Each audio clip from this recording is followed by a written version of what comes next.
to Ross and Marshalls. I am looking for some costumes for my character.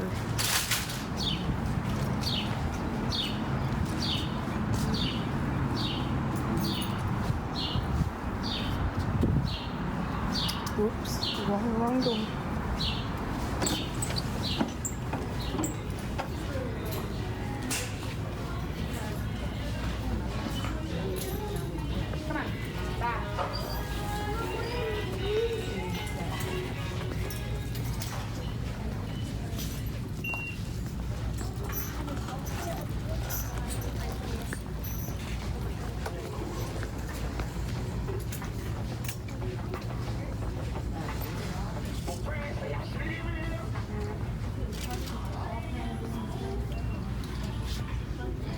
Alright, so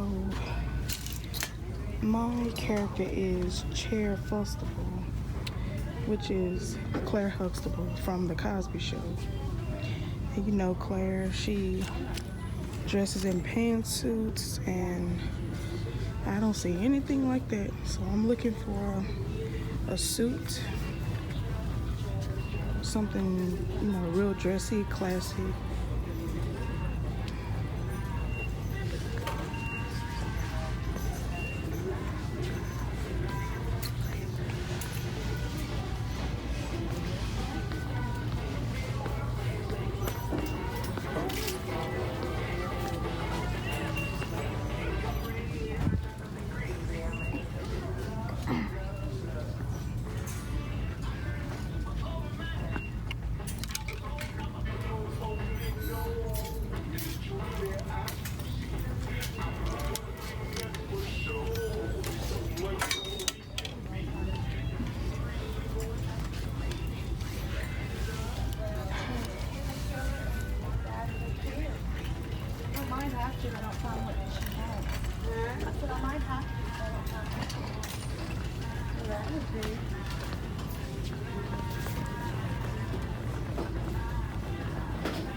Oh, home furniture, that's cute. I like that.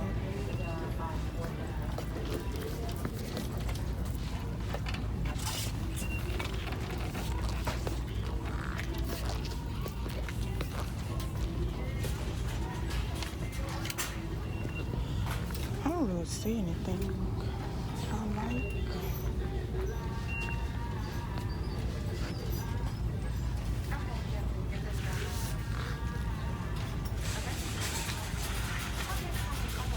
This is one of my options.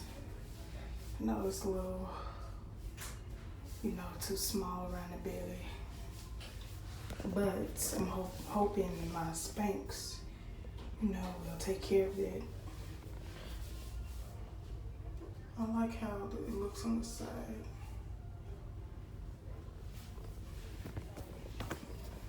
So,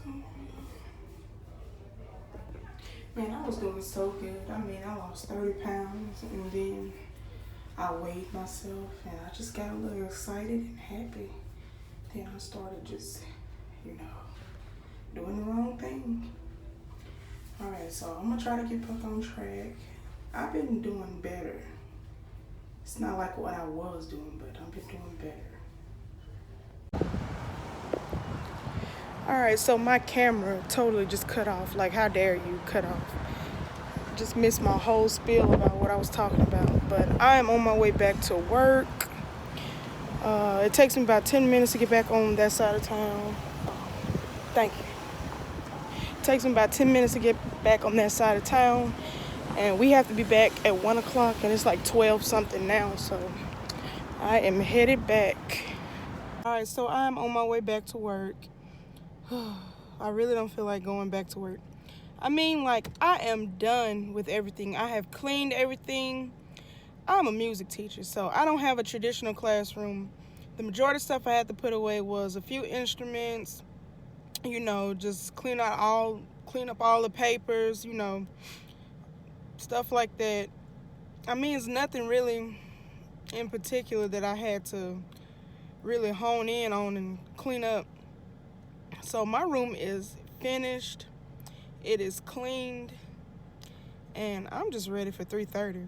But by the time I make it back over there, it'll probably be about 1 o'clock, and then we'll probably meet up in the library and discuss things for next year.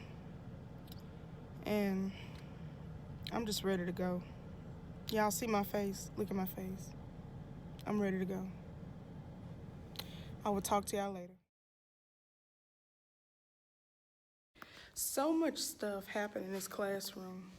So many ups and downs as my second year teaching. I mean, man, we really went through it. I don't even know where to start. So, from August to October, everything was cool. My hair just, God, I can't wait to get my hair done. Anyway, from August to October, everything was going pretty nice and smoothly. And I guess the kids got used to school. And so by October, all the way to Christmas break and trying to get the Christmas program done, that was just fighting a losing battle. But the Christmas program was very successful. The choir shocked me because I had been trying to get a good sound out of them for, weeks. And, they and stuff. And so the day before the program, they didn't know words. They were just lacking. I don't know if they were just, tired and exhausted from rehearsing so much. And it just did not go like I wanted it to. So I was kind of nervous when I went home. I was overwhelmed. I was exhausted. I was tired. And for some reason, I just said, okay, when I woke up, I said, I'm going to think positive, and I think everything is going to be okay. We worked and practiced with them. Even my colleague, he was worried about the program because the kids didn't remember their lines for the play. The choir was forgetting words to the songs. I'm like, what are y'all doing? But when I tell you they showed up and showed out, like they say in church, they showed out. The play was phenomenal. The choir was phenomenal. They did a good job. It was a full, rich sound. They were hitting the notes. Like the spirit was in the place. The parents, they packed house. They packed house. It was like standing room only for the Christmas program. It was such a powerful sound. It was just like a big sound, and they sounded well. And my soloist, he was nervous, but he really did his thing. He remembered all his words, all his notes. My second soloist, she's a little diva. I tease her all the time, but she really did a good job. We got through it. I was so tired. I got a virus the next day. Like, I was so sick after we finished that program. I got really sick. But, before Christmas actually came around, I was sick a few days before Christmas. And then, by Christmas Day, my energy was back, and I enjoyed my family. We had a good time. So when we got back around January, I had an idea, which I think was a great idea. My students love to dance. So I said for the Black History program, we're going to learn to dance. And that'll give them a chance to be able to, put together their own routines and stuff like that. And so that was the first time I really, really saw their personalities. It was like, I don't know, just something changed. And it was just an atmosphere of just possibilities, opportunities, just positivity, inspiration, I guess the word I'm looking for. The atmosphere really turned around and changed. I still had problems because, of course, it's going to always be those special children that still don't want to dance, don't want to participate, don't want to do anything. And, you try to motivate them the best you can, but at the end of the day, it's up to them. So the majority of the children really got on board, and I really got to see their personality. And they just had so much to say, so much input, and things just really turned around. And so the Black History program was really, really, really good. It was an original from me and my colleague. We just put our heads together and we thought of African American music from our roots, which is Africa, all the way up until present day. So we covered roots, we did slavery era, we did the early 1900s, the Motown era, we did, what am I trying to say? The 80s, like that Belle Biv DeVoe, Bobby Brown, Whitney. I mean, just man, just brought back so many memories of like my childhood. And so I got to show my childhood, share my childhood memories with my classes. And I think that was like one of my favorite memories of this school year. And after the Black History program, we did some other things that they like, and I allowed them to get to choose what they wanted to do. So that was a good thing. And the last thing that we did was prepare for fifth grade graduation. My choir, we sang this song, and it's so beautiful, The Greatest Love of All. And choir practice was it just went so well. Like the kids really enjoyed learning the music, and just every day I would give them new things to work on. Like, okay, so we struggling with this, go home and work on this. And, they come back and say, Miss Taylor, I practice, and things like that. Something else. And the same thing with the Black History program. It was a lot of ownership. Like, if you wanted to be a part of the Black History program, you had to prove yourself that you could do it.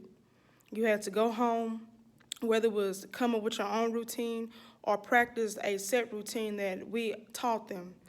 And when I say things just really, happen, things change. So that was good. I'm going to show y'all my keyboard over here. So let me back up. So this is my keyboard. When I first came, I was like so upset because I had this like little small keyboard. And I'm like, what am I supposed to do with this? But when I tell you this keyboard really it did its thing this year. So, hopefully next year I can get a bigger keyboard, but I put the stand with it. Keyboard, got my little sustain pedal. Wait, I can't focus in. Okay, got my little sustain pedal down there. And yeah, I taught choir, taught songs, and it worked out. So I love this little keyboard. It's cute. It actually has a good little sound to it. So, yep. So that is it for the school year of 2018-2019.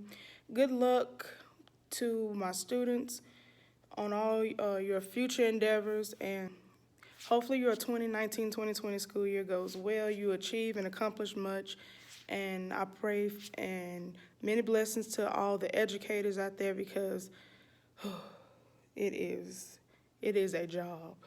It is something. But, yep. This is a wrap for school year 2018-2019.